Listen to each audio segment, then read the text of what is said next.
Hello, my name is Youri Kemp, the DNA candidate for Garden Hills and the spokesperson for the economy and finance.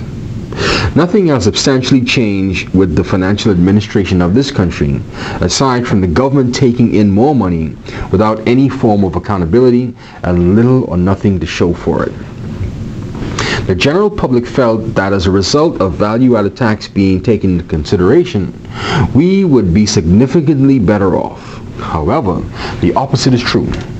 We are facing a downgrade from Moody's to junk bond status, a receding GDP, along with no thorough explanation as to why. Case in point, as outlined in the IMF's recent Article 4 assessment of this economy, in 2014, this administration doubled the average primary deficit recorded between the years 2005 to 2012 from 1.7% to 3.1%, and now they have gotten it back to 1.7% and projecting it to be under 1% in 2016. All of this was prior to the introduction of value-added tax. So what this administration has done is substantially increase spending, then put VAT on our backs to cover their wastefulness and their wasteful spending, and are not telling the public that they have the primary deficit back to under 2% and receding. To put this into perspective, the average primary deficit between the years 2005 to 2012 was 1.7%. It doubled in 2013 and 2014 prior to the VAT to 3.1%. The average revenues were 1.5 billion between that time, and now we're averaging 2.3 billion with the introduction of VAT. So that means the primary increases dollar for dollar increased substantially after the introduction of VAT, but the spending and the wastefulness have not gone down. So this administration was averaging a dollar amount primary deficit of $50 million. Prior to them coming into office, the average was around 25 million between 2005 to 2012. And they are now back at over $40 million primary deficit and pledging to get it back to under $25 million in 2017. We do not believe them. We simply believe that they are just taxing behemoths without reining in their wastefulness, in addition to not showing any fruits from their spending.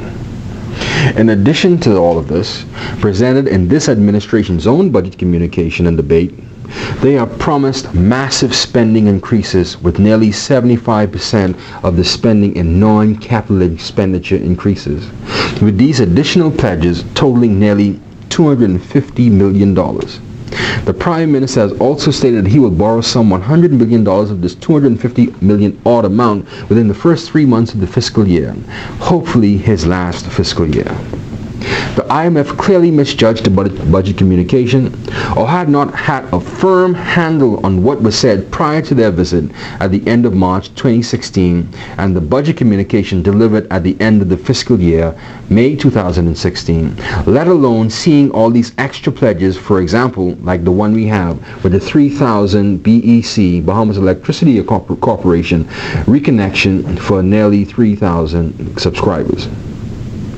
The DNA wonders what other extraordinary spending measures and incentives and contracts are in the works for this election season.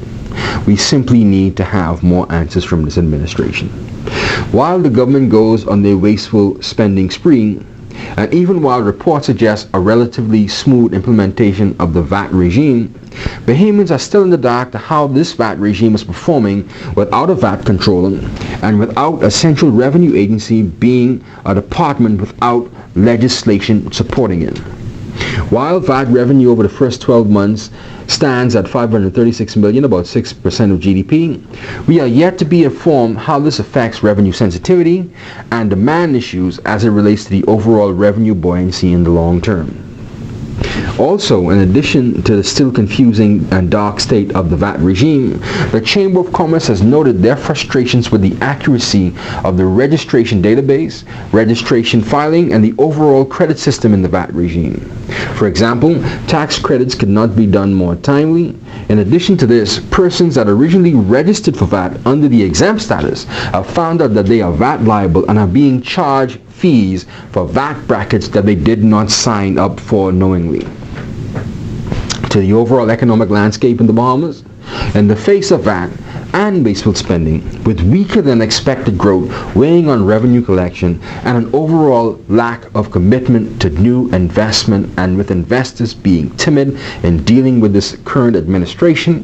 The IMF notes that the plan to reduce the 2015-2016 fiscal deficit to 1.5% of GDP and achieve a near balanced budget by 2017-2018 appears too optimistic.